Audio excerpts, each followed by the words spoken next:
Welcome to A Cup of Gratitude with Amanda Schaefer. Hi, I'm your host, and I'm so glad you stopped by. This podcast is really for anyone, anywhere, anytime. And it's about taking a moment to slow down and look around and actually see all of the good things that are there. There's no question that asks, is your cup half empty or half full?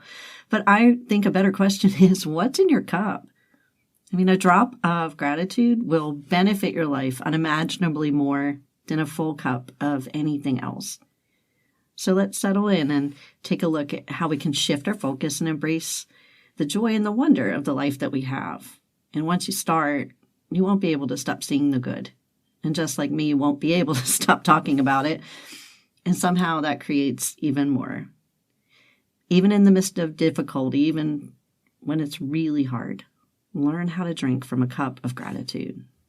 Welcome. Today I'm speaking with Kim Wyse. She is a mom to one, a stepmom to four, and a grandma of four. She's happily married and living life in the mountains. She has become a ridiculous dog mom in her older years and enjoys her days as best as she can, although she struggles with pain and bad days from a stroke. She's a relentless renovator.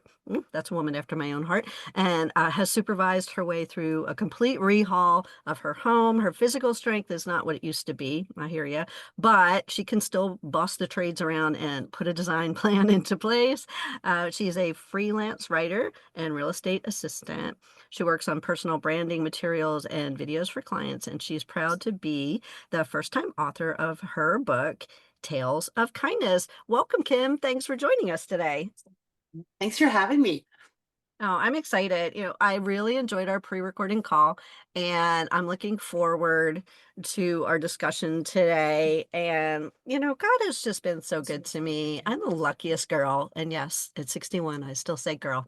Um, I'm the luckiest girl because I get to hear new stories every single day. I'm doing some form of the podcast amidst the other things in my life. I'm either doing a pre-recording phone call, I'm writing up questions, or I'm doing an actual recording, or I'm releasing somebody's recording and writing about them and what their story has to offer the world. And it's just so encouraging.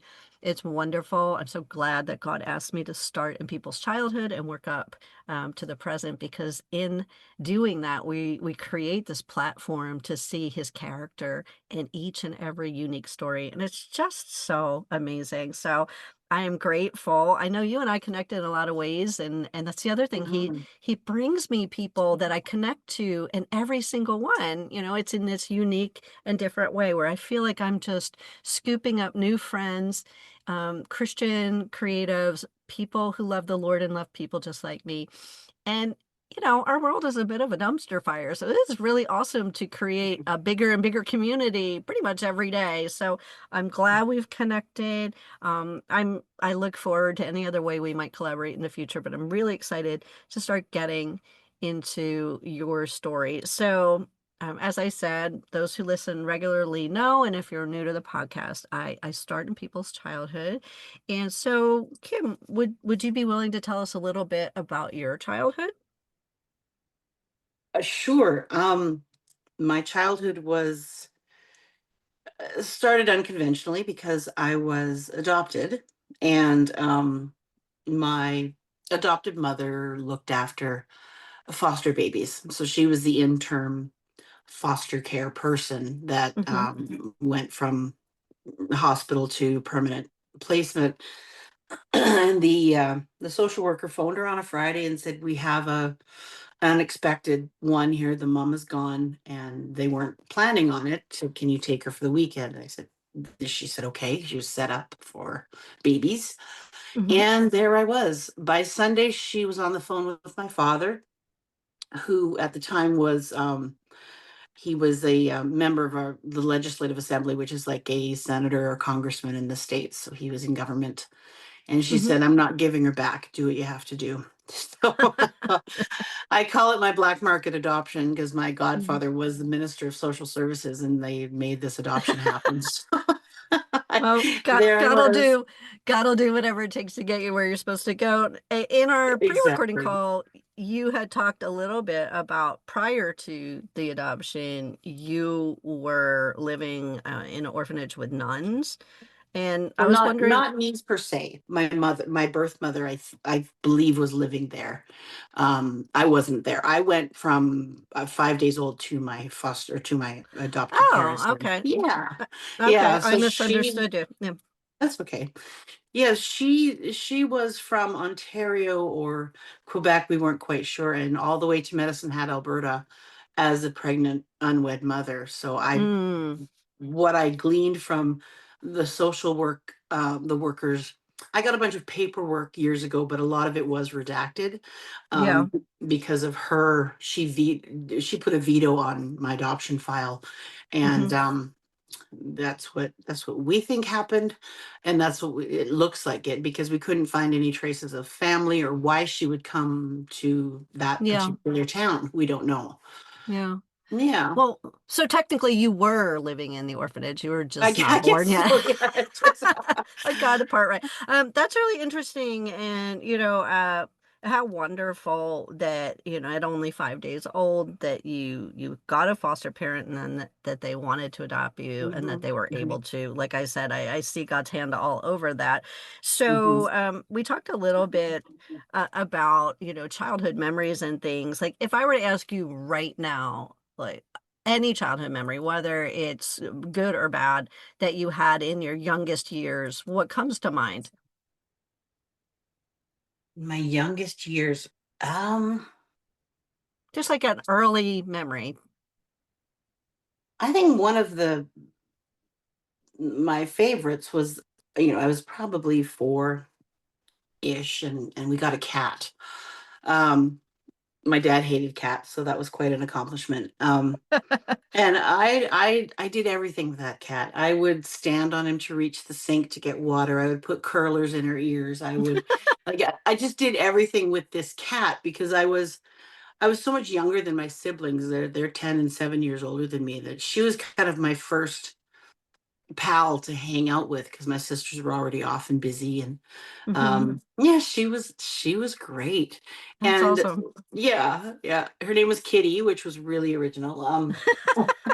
So, but yeah, I did a lot with her, and I remember even looking back how much, I don't know where I got her, where she came from, but she was just Hmm. there. Yeah. Yeah.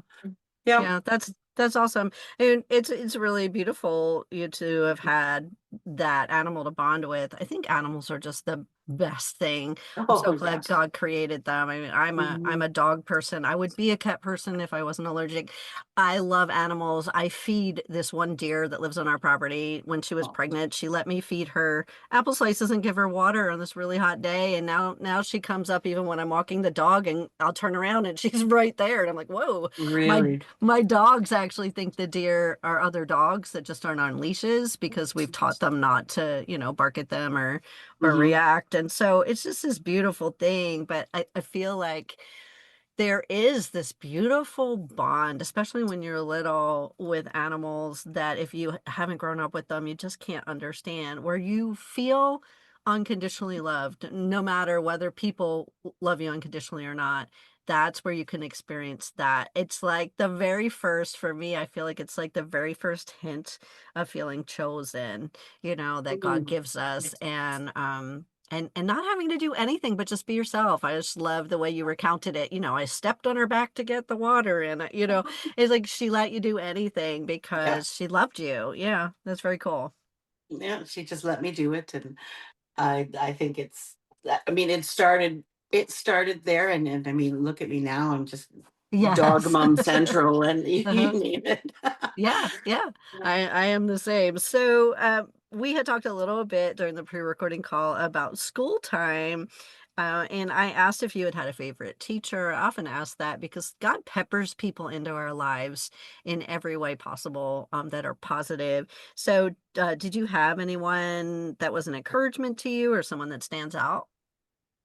Yes, my grade 1 and 2 teacher, Mrs. Papsdorf. I will never forget her. I forget a lot of things, but I will never forget her. Mm, And she was my favorite. I was her pet. I mean, quite literally, we both dressed up as cats for Halloween one year, and you couldn't have taken me off a cloud nine. And she was just lovely. And I mean, I don't think I didn't have, that was the only time in my life I ever had a teacher that, from one year to the next. They didn't do that very often where you had the Mm-hmm. same teacher, but oh, she encouraged all kinds of, art and my writing. I wrote silly stories. I mean, isn't that funny how you say that, peppered in at such Uh-huh. a young age, and then Yeah. you never kind of get away from it. And she would Yeah. put my stories on the wall, and she framed one of them, and she submitted one to um the local paper for me. And I Mm-hmm. mean, I'm sure she did this for everybody, but I felt like it was just for me. I felt like that was, you know, the thing that we did together. But Yeah. yeah, she's amazing. That's Amazing lady. awesome. That's so wonderful. I love it when you get inspired to be creative. Someone helps you bring the creative side out.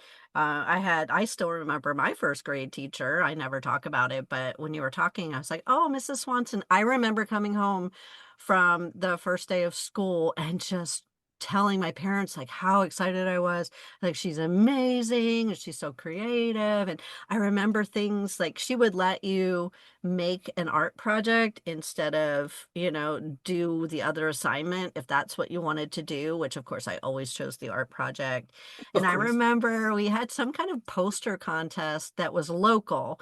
I forget what it was for, but this poster, whoever did the poster. I think it might have even been like for an election or something, but whoever's poster won was going to be put in a storefront window. And I still remember her encouraging me, and mine won. And Oh it was just wow. such a That's so cool nice. thing. Yeah, to know like at a young age that somebody believed in you. And that's what I hear in you. That's awesome. Yeah, it's amazing. She had our art projects, and I don't know how she wrangled it, but she rented out the local museum and put our pictures in the Wow. museum. And then our parents and us, we had like an evening where we all went and saw our Oh, stuff. that's so It was, cool. I mean, How cool is that? yeah, Yeah. it's just such a big thing for a kid. Yeah, absolutely. And really good teachers find creative ways to edify and encourage, and that's amazing. Hmm. Yeah. So you also told me that you enjoyed school, you enjoyed Yes. music. So you had this one great teacher, but you also liked your classes, you liked music, you were someone who did sports. So, tell me a little bit about, I don't know that we 100% talked about this, but a lot of times people skip over and go right to high school. But I like to talk about junior high because it seems to me almost every story that is just such an awkward time. It is Hmm. just such a time where, most people don't say, like, hey, I was the most popular person. I felt super confident. Is there any memories you have specific, good or bad? You might be that person in junior high. Oh. I was I was hardcore in junior high. Like if there was a if there's a sports team, I was on it. If there was, Uh-huh. I was, the jock and hung out with my friends. We all had matching runners and matching team jackets, and I thought it was, Uh-huh. super cool.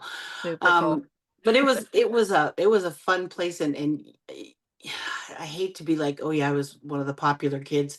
I was, and I Yeah. I did all of the student council and I was always in front of people and telling them what to do. And Hmm. I enjoyed it. I did all of those things. I guess the only memory, and this could be a little personal, but grade seven, I Uh-huh. was, of course, going hard on the track team, getting ready for spring meet or whatever it was. And my phys ed teacher pulled me over and she said, Kim, you need to go with your mom and you need to buy a bra. I was mortified. I Uh-huh. hadn't been aware of myself. Yeah. So, Yeah. yeah, that was a standout one for sure. Well, Um, thank goodness for that teacher. Yeah, yes. and you know what? It's funny because like that is why I normally will ask, even if we don't talk about it in the pre-recording call, because there are so many changes. There's changes in the way your brain is thinking, there's changes in relationships, there's changes in your body. All of a sudden, boys are stinky, and like it's. Yeah. I'll never forget being over at a friend's house, who are both of our sons were friends, and they were down in the basement with a bunch of kids. And I was up in the kitchen with her, and all of a sudden I heard one of them talking with this really deep voice. And I was like, "Who is that?" And she's like, "That's your son." I'm like, "Wait, what?" Apparently his voice occasionally would, was going back and forth, kind of like the in the Brady Bunch, Right. um and it was the first time I heard it go deep, and she had heard it before, and I was like, oh my gosh, so it's just such an interesting time. Now, Yes. so once you made your way through to high school, did you continue kind of the same thing? You did lots of sports, very outgoing and active. Hmm. Yeah. Definitely. Student council, Hmm. uh, elections, and my girlfriends in grade 12 registered me for, they had a beauty pageant. I could have killed all of them. I'd been away with my family, and I came back, and there's the list of people competing in this beauty pageant, and I was like, I was like, and I wasn't, the other girls were like showing up in bikinis, and I wore like my golf attire. I wasn't, Hmm. Yeah. super flashy with myself. I wasn't, Hmm. Yeah. I was very modest, and I was very, but there's the talent portion. Of course, I sang because I had lots of vocal training when I was young, Hmm. and as an adult. So yeah, Yeah. that was kind of fun and way out of my comfort zone. But yeah, it was all fun. I wouldn't say I was Yeah. a straight A student, but I Yeah. made my way through, and I was more there for the experience than the learning. Yeah. So yeah. That's awesome. I went to a private school, and so Oh. you had to have, I think it was like you couldn't have anything less than a B minus in anything, or you went on academic probation, and they made you do a sport every semester, so you're doing field hockey and all the things. But I was a cheerleader, and I was the one that like got up to the top because I was really little. And like I remember having lots of positive, like you said, experiences, but there were lots of ones that nobody knew what I was going through or what I was thinking. And Mhm. so, it felt like there were two of me in high school. So when you went off to college, like what did you go for? Where did you go? Tell us a little bit about that experience. I scattered around. I always look back and say if I'd really focused, I could have been a lawyer by now, because I was, I was in university for years and years doing different things. I started out in went to be a phys ed teacher. So I started out in education, and after a year I got bored of that. And then I went to Bible college for a couple of years because I wanted to tour with the choir, and Hmm. um, got my diploma there just in lay leadership in music. And then I went to design school. So I scattered kind of around. My first year of college was just it was kind of a write off because I wasn't there to learn. I was Hmm. there to I was there to socialize, and I was there to, and Yeah. my grades were horrific, so they said, "No, we're not. You're not coming back." I moved away from my hometown and went Hmm. to Bible college, and Hmm. moved in with a roommate, and um, started that whole journey, which was again a lot of fun. I look back and say that was the best time of my life. There was two apartment buildings Hmm. across from the school, and 90% of the student body lived in those apartment buildings. So we just hung out Yeah. all the time. It was just grand. Yeah. Yeah, there's such great connection, or can be. I as well, was very focused on people and having fun. I went to NYU. I was a dramatic writing Mm. major, and so I had to minor in acting, film, voice, and so I was all over seeing off Broadway things, and I was in Mm. so many student films. I was like, oh wow, it'd be so cool to like get some of those. Who knows where they went, but it was such a great experience. I just remember enjoying, living with people, and the poor, oh my goodness, it's just popping in my head. The poor a guy who brought us our Chinese food at like 2 in the morning. We're in New York City, so he's on this bicycle, coming all the way down. And we're like college students, so I'm sure we tipped him practically Nothing. nothing. Yes. And I just remember seeing one day that he came on a bicycle. I remember looking out the window from the dorm, which my dorm, I was so fortunate, was an old hotel that they had redone. Oh, Um, wow. yeah, it was very cool. But yeah, I just remember like, oh my gosh, we shouldn't order at this time anymore. Look, he's on a bicycle, you know. But yeah, it's very carefree times because you're not Yes. really honed in on, I have to work for a living. Uh-uh. You're trying to figure out who you are, what you like, what you're drawn to. So when you were in Bible college, you were studying music, you began to sing with a choir, and you actually met your husband in college there as well, correct? I did. Yes. The father Okay. of my daughter. Okay. I Tell us a little did. bit about him. Well, he was from a small town in Alberta. He was in the music program as well. He was a drummer. Hmm. And we just the story came out after his roommate had said, I think I'm going to ask Kim out because, I really like her. And he said, don't you dare. She she's mine. So we started spending time together. And Bible college is always that ridiculous pressure. It's like, oh, you're going to find a husband. And you kind of want to push against that because like, no, I don't want to. Uh-huh. Um we dated for about 2.5, 3 years before we got married. He came from an interesting background. He came from a very like abusive family, a Hmm. lot of very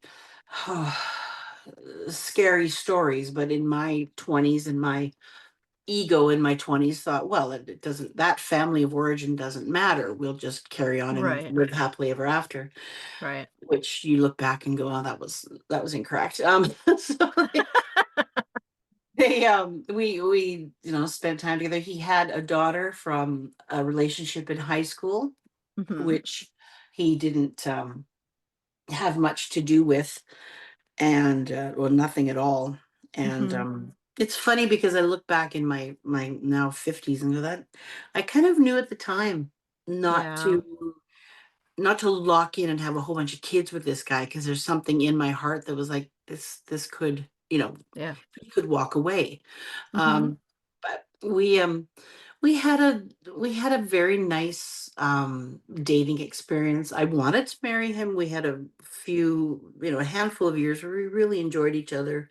But Hmm. he always felt inadequate, or I always felt like he said often, I'm not good enough for you. I'm not good enough for your family. I'm not, again, those things that we see when we're older. Hmm. It's like, Yeah. run.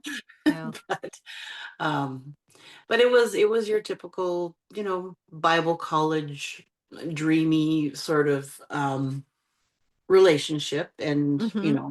want to remain pure, and we did all that. We did all the check, boxes, all the rules kind of thing, and thought we Hmm. were thought we were just, you know beating the odds, like because we have done all these things, God's going to bless us. We're never going to get divorced, like, that Right. sort of stuff. But no, it was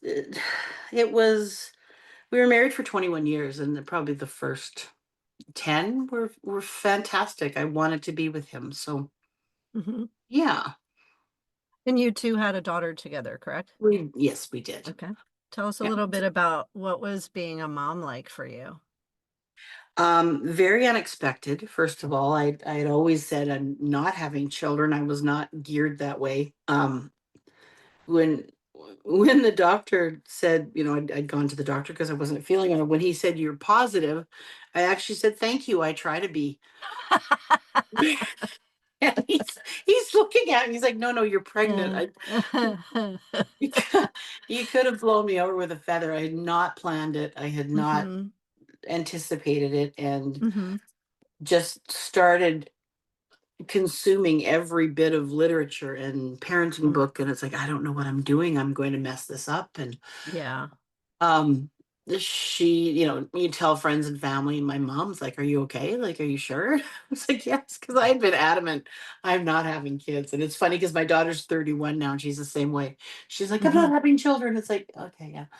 Um, but she was the absolute light of my life. I mean, people say, "Why didn't you have more kids?" I was like, because the second one would have been, a Hmm. demon child, because she was so good. She made it easy to be a mother. Like, she Yeah. slept, and then by the time she was 5 or 6, we were just hanging out. We loved hanging out together. Yeah. That's gonna change when she's 17. But it was it was wonderful. I know I made mistakes because, again, I didn't know what I was doing. Hmm. And the trouble with having one kid is you focus a lot on them. Like, she didn't compare it to her friends. She's like, my friends get away with stuff that, and I said, well, there's nobody else to blame. I mean, if something goes awry, it's going to be you. You are Yeah. going to be the one called on it. She said, no, it's not fair. So, but we did so much together. I kept journals of the things that we did together as, you Hmm. know, mother and daughter and as family.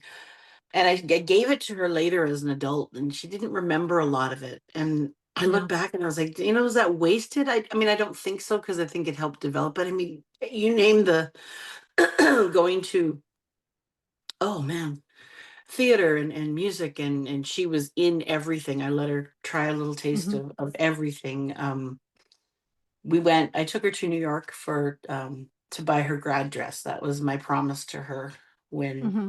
she was little, that we were gonna, and that was, I mean, it was a few months before that her father had asked for a divorce, tried, and it just about Mm. sidelined that. But I'm like, no, we're doing it. But we had a wonderful relationship until she turned 17. So it Yeah. was, Well, yeah, yeah. I think that's awesome. And you know what? Here's the thing. Most of us don't remember things, which is actually why I try to get people to spend some time in their childhood and go back and look with God. Not just on the podcast, but my new book does that as well, because we miss Mhm. things. And there are things that God was doing, things that we misunderstood, things that we just, couldn't connect to things that are happening now. But when you go back intentionally and look, you will see. And I think it's wonderful that you journaled and gave that to her so she was able to at least see from your perspective what you tried to pour in. Now, you told me that when you ended up getting divorced, you moved to be closer to your parents, right? And you did end up getting married again about 3 years later. Will you tell us a little bit about that time? um so I had met another man. I This is that part of my life that I don't, you know, not the most fun. He was I do know, unfortunately, yes, most yes, people and do. yeah, it's through, Yeah, you've gone through some, yeah. reading your Hmm. book, you've gone Hmm. through some definitely difficult situations. Again, very flawed individual, Hmm. addict, alcoholic. Hmm. And I thought I could change him. I thought that, Hmm. it would be better with me, because Hmm. obviously, my ego sits there and says, oh, of course you're going to make him better. So we got engaged quite quickly. I was working as an interior designer. I was making a, I was making a really good living on my own. I owned my own, I bought my own condo, and things were fine, but I still had that real desperate need for security that I had Hmm. had in my marriage.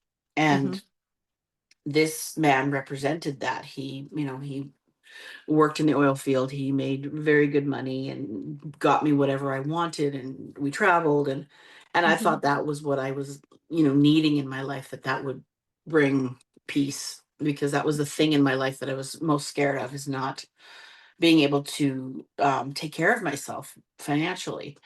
And so we got engaged and got married, a year later. And the red flags were there. Again, journaling, I look back at my own journals and my own Hmm. writings and my own red flags and say, I can't believe you Yeah, did that, yeah. because it was problematic right from the start. The drug use, he said he was a cocaine user, and he had Mhm. stopped for years and years, and then uh, halfway into our marriage, I think about 4 or 5 months into our marriage, he started again. Of course, saying that because I had driven him to cocaine again. Oh, of course. Um, and Yeah. we were married in June, and I had packed him up and moved out by May of the next Mm. year. So it didn't last very long, 11 months. Oh, And I just sorry knew, about that. well, I just knew I couldn't be there. Yeah. He was verbally abusive. He was, Yeah. drunk all the time. He was mean to my Yeah. dog, which was a deal breaker right from the start. He's terrible. Yeah. And then Yeah. he physically did assault me on Mother's Day of the Oh, next year. I'm so And sorry.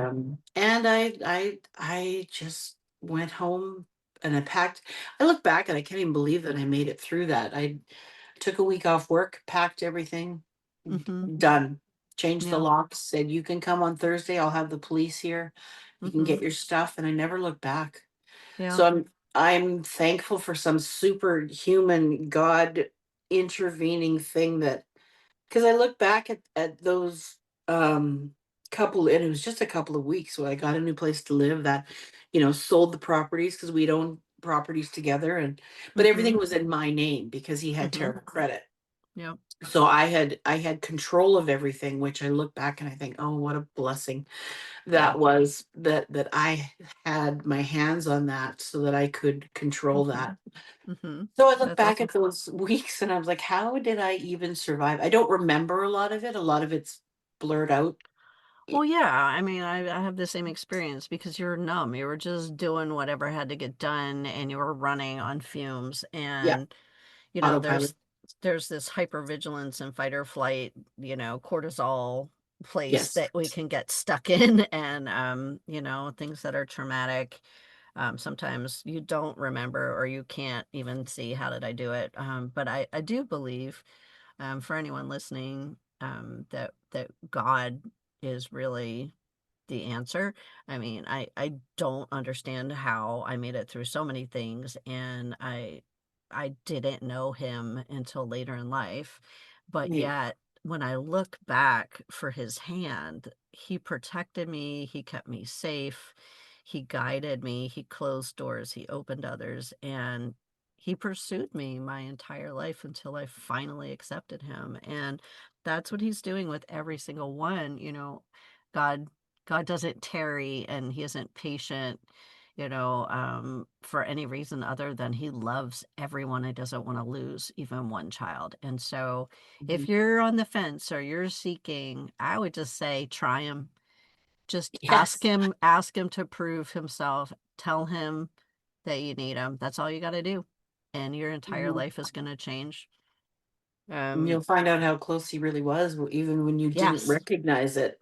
Yeah, absolutely. Absolutely. There are times that I shouldn't have been here. Like I should have Yeah. died. So I don't really know why I'm here other than, that I did accept him. And now the rest of my life, every single day I get up and just like in Romans, I say, God, I offer you my life as a living sacrifice. Like all I want to do is talk about him, share about him. I love God and I love people and I just want to make every connection. I want to take every opportunity and I'll let the Holy Spirit do whatever he has to do with what I share, that's up to him and the other person's heart, but it's my job to share it. And, it's such a privilege, that we have stories that carry the story of God. Like, how amazing is that? Hmm. Absolutely. Now, let's get to the good marriage, right? So you got married for a third time, and that's the Yes. one that you call your love story. You told me you had met Yes. him in youth group, and sent him a letter like years before, but never heard back from him. So tell us, how No. did you reconnect? Um, we had we had a message. I had a message on Facebook in, oh gosh, it must have been like 2015. No, no, no, before that. 2010, I would say, Mhm, because on Facebook, the divorce happened. So, but no, it would have been 2011. I went back to my maiden name mhm, and popped up on his feed because we have mutual friends from, back home, that sort of thing. Mm-hmm. And he had sent a message and said, "Oh, looks like things have changed in your world. And do you remember me? And do you remember, my summer in Medicine Hat?" And I Mm-hmm. looked and I looked through his stuff, and he looked completely different. He's totally bald, which he wasn't in 1986. Well, that's good. Yes. Yeah. And I said, "Yes, I remember you." So we became friends, and that was still through my other marriages. I hear from him, Mm-hmm. once or twice through the years. And then in 2015, he said, "I know you've been through divorce. I'm going through it myself." He said, "If you would, you know, have time to talk, I'd appreciate a friend, and I'd Mm-hmm. appreciate somebody to lean on or advice." Or I said, "Absolutely, we can." Mm-hmm. And then he was coming to, because I was living in Red Deer, which is an hour away from where I live now, where he Mm-hmm. lives. And he said, "I'm coming to town for such and such. Would you like to go for coffee?" I said, "Sure, why not?" And it was September of 2015 that we met for coffee, which was just about 30 years to the month. Like, he'd left in September of 1986 to Mm-hmm. come back here. And it was almost 30 years that I had actually seen him, like physically seen him. And he walked in, and I said, "Oh, yeah, I remember you, of course." And we Yeah. talked and talked and talked and had a wonderful visit. And I went back to work the next day. My girlfriend's like, "Oh, how was your date?" I said, "It wasn't a date. It's an old friend from the past. He's going through a Mm-hmm. divorce." Mm-hmm. Eh. And that was September. And then we talked and visited a bit. And then finally December, he just leaned across the table and said, "I'm I'm serious about us." I said, "Well, there's no us. What do you mean us?" Uh-huh. And you could have dropped me with a feather, because I wasn't looking at that or for that, or wasn't Right. looking to him as that. Mm-hmm. And yeah, we just we say all the time, I wish we'd paid attention back in the 80s, because he is my love story. Mm-hmm. We just have such a wonderful connection, and we have shared experiences from divorces and that sort of thing. And Mm-hmm. we get each other, and we just enjoy each other very, very much. That's awesome. Now Yeah. he had four children and you had Yeah. your daughter. Mhm. And you talked about switching to living on a farm. Um, you know, so tell us a little bit about that. How did life change for you? Oh, how didn't it change? I am roasted mercilessly by my girlfriends, who are like, "What happened to you? Like, you were, being a designer." And well, my shoe collection, let's just be very, very basic. My shoe collection has absolutely done a 180, where I had closets full of high heels and beautiful sandals. Well, now I have rubber boots, and I have slippers, and I have riding Mhm. boots, and I I find that as symbolic as anything, as to my change of Absolutely. Yeah. life. Yeah. When I see Because people with their nails done, I just laugh. I'm like, between writing and digging things gardening. out and yeah, and dragging things away and all the projects and taking care of my dog, like, are you kidding I me? I do And still do my nails. That's something that I do them myself, and because I enjoy doing that. And my yeah. sister-in-law and my mother-in-law, they're real gardeners. My sister-in-law has like 8 horses, and she's quite the Mhm. horsewoman. She goes, "How do you always have your nails done?" I was like, Yeah. "I don't know. I just always have." And Yeah. I think it's something I enjoy doing. But my life went from living a very neat, tidy existence, where everything was, go out for dinners, and I traveled, and I did lots of things, and I moved out here to Hmm. wide open spaces, and lots of dirt and animals, and Yeah. and got to experience somebody that let me do whatever I wanted to do. as Hmm. as a wife and as a woman, I've never experienced that in my life. I've worked from the time I was 13, and I get here, and I'm married into quite a traditional um, Yeah. family and man, who says, "Well, if you want to work, fine, but you don't have to." And I I struggled with You that know, for a while. I mean, I did work. Sorry. I wanted to say so I don't forget. So I wrote a little note on the side here as I do as I was listening with God, and you know you're suddenly surrounded by animals and dirt and things where you know and God said, "Yeah, you remember when you got Kitty? Yeah. It's Yeah. the same. It was that same sense of just being able to do whatever you want to do, be whoever you were." hmm And Yeah. I didn't stop. Like when I came out here, I was still selling real estate, and then I Mm-hmm. went to do community programming at the library, and did. And Mm-hmm. then my health started taking a turn. And Yeah. that's like, it's like God has been saying for a while, just slow down. Just, Mm-hmm. let's just relax. Yeah. And I've never known how to do that. And so all of a sudden, that's what life looks like. And Mm-hmm. um, I'm very grateful that I have, like, my husband says, when I have those days where I'm like, oh, I can't do it, I can't do this, I can't do. Mm-hmm. He said, this is your safe place to fall apart. Yeah. And I was like, yeah, you're probably right. Because I've never had that luxury. I've always had to Mm-hmm. be you know, my own champion, even when I was Yeah. married. And even in like the storyline, right, if you think about it, that you were allowed to have that idea that you could live that way and have that peace prior to your sickness, even though you hadn't slowed down.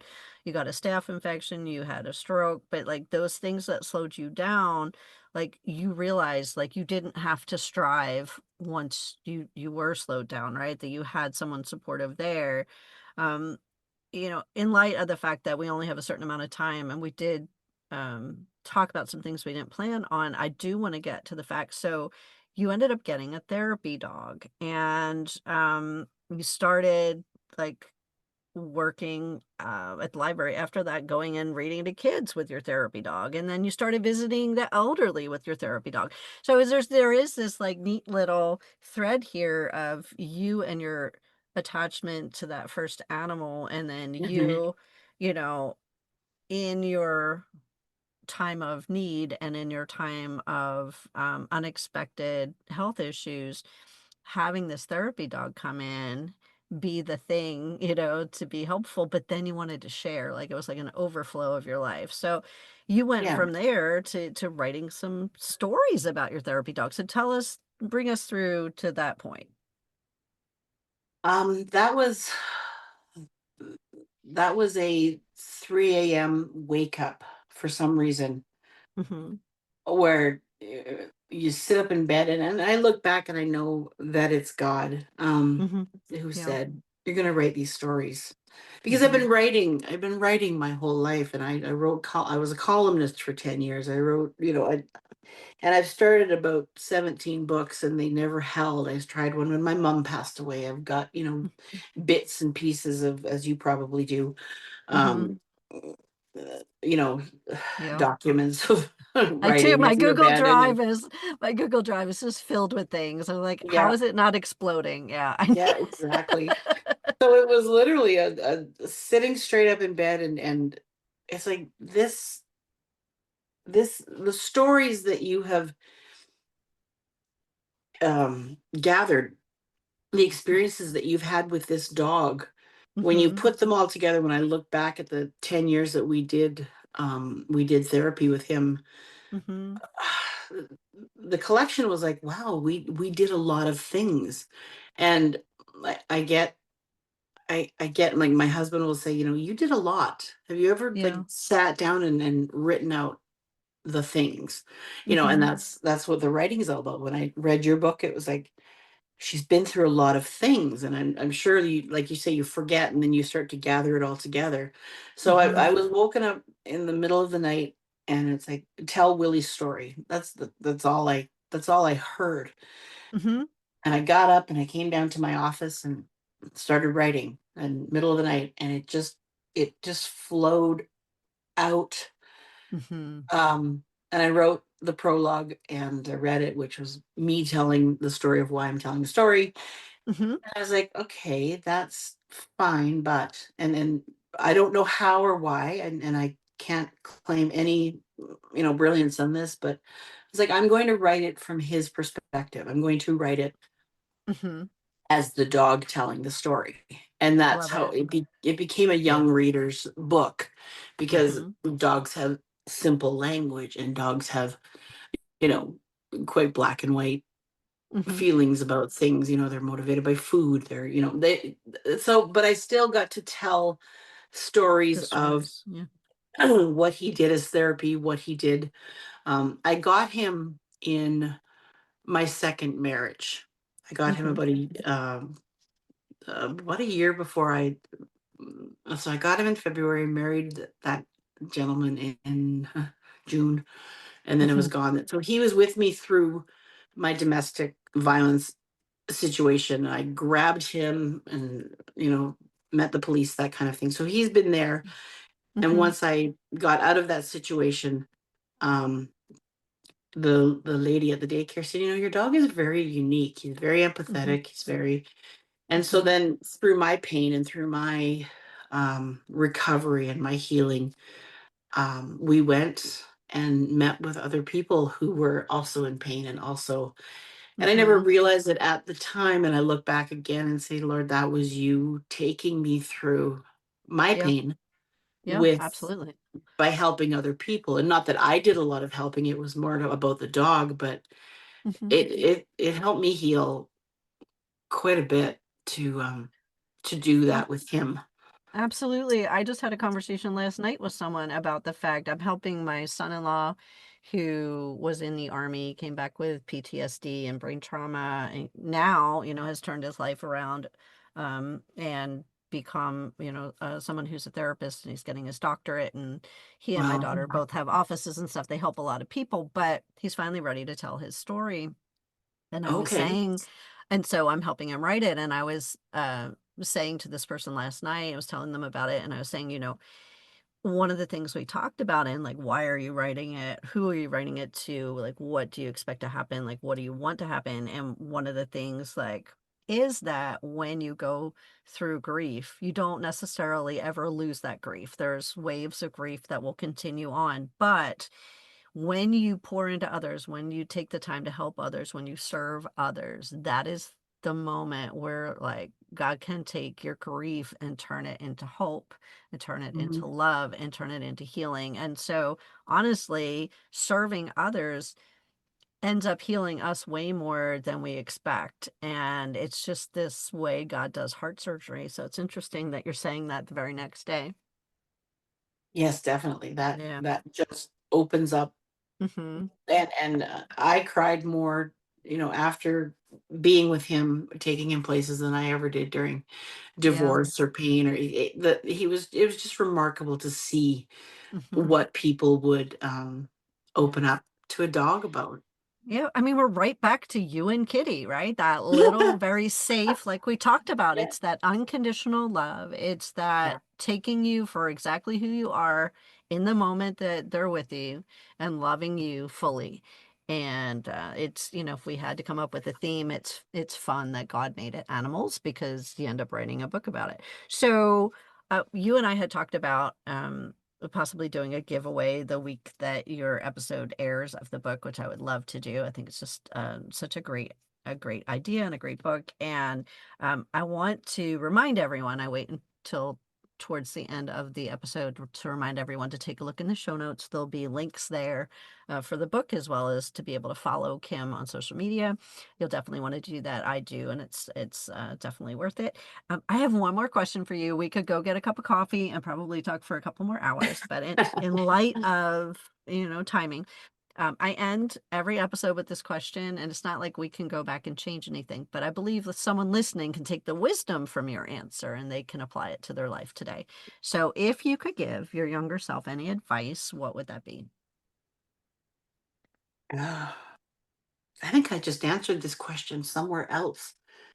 Oh, that's funny. I would tell myself to slow down, to Mm, just take it easy, that you don't have anything to prove.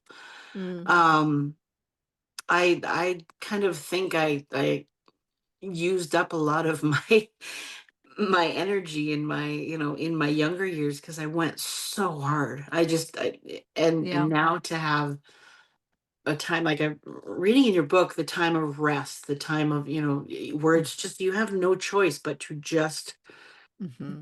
settle down. And Mm-hmm. I look back and I wish I had done that a little sooner, and left Yeah. myself more open for ministry opportunities. But even that was part of the fabric. It's like, go hard and do the music Mm-hmm. productions and do this and do this, and I don't know if you can. I look around at these country people that I live with and that I'm getting to know, and they're Mm-hmm. really chill, they're really relaxed, and they're Mm-hmm. really, it's such a different mindset. I was like, I wish I had more of that when I was younger. I wish I had a little bit Absolutely. Yeah. more peace. Yeah. I mean, that's really wise advice for anyone, honestly. And something that, perspective really shifts when you when you embrace that rest. Like, we don't have margin in our lives. You have to create margin. I Hmm. literally in my day, like, have so many plates spinning right now. I retired to take care of my parents, and yet I am busier than I have ever been in my life. And Right. it's just, I think it's so funny, but it's all for God's kingdom. It's all ministry. And so I'm so happy about it. But I have to actually put rest times in. I get up really early, so I have to make sure I go to bed early. I have to make sure I put some fun things in there and some creative things in there, and some times where I just have nothing scheduled. And if I don't do that, I will burn out doing what God has for me to do. And so I think it's so important that God gives us seasons in our life, and we have to learn that every one of them has purpose. Sometimes you don't like the one you're in, Yeah. Yeah. but it's more like it's an equation or a recipe. I use this a lot. It's like if you're making a cake, like, of course you like the sweet season, the sugar season, that's awesome. You like the Yeah. milk flowing season because that feels great. But nobody really likes the flour, the dry season, and eggs is kind of icky, like, but when you mix them all together and then he, puts them into the plan and purpose he has for you, when you're done, there's this cake. And we can't see the final purpose that he has fully. And I think most of the time that's for our protection, because we wouldn't do some of the things we have to do or go through some of the things we have to go through. But in the end, God promises that he will work things to good for those who love him and for his glory. And if you believe that, being a Hmm. Christian and healing and going on and following what he has for you to do, it's an exciting, abundant life. It really is. It really, really is. And Yeah. there's so many times like that you say, well, I moved back to take care of my parents, and this podcast created. I had to quit my job because of health conditions, and a book Mm-hmm. came from it. Yeah. It's Yeah. so neat. It's It so really neat. is. He's always Yeah. working, and he does not waste a thing.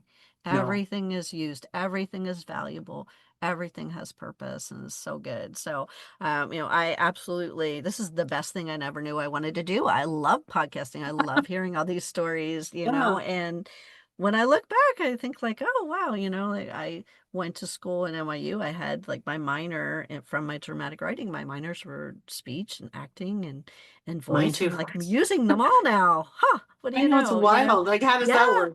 yeah, it's very cool. Yep. Well, Kim, I'm just so grateful for your being willing to come and share your story, and I hope you have an awesome day. You too. Thank you so much for agreeing to do this, and we'll hopefully get the book into the hands of someone that wants to hear some stories about Absolutely. a dog. Absolutely. Yeah. Yeah.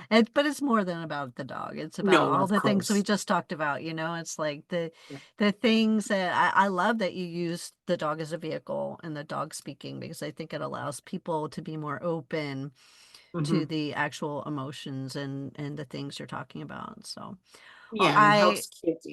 yeah, I am so grateful to have had a chance to talk with you. Can't wait to You share your too. story, and I hope you have a great day. You too. Thanks, Amanda. Bye bye. Hey, so I just want to thank you so much for spending your time with me. And I want to challenge you to go out today and to just take notice and to stop and really look around and find at least good thing, one thing to be thankful for. You know, if you do that today, you're going to find so many more things tomorrow without even trying. Because once you start, you begin to see what's always been there. And if you need a refill, you can come join me again for another cup.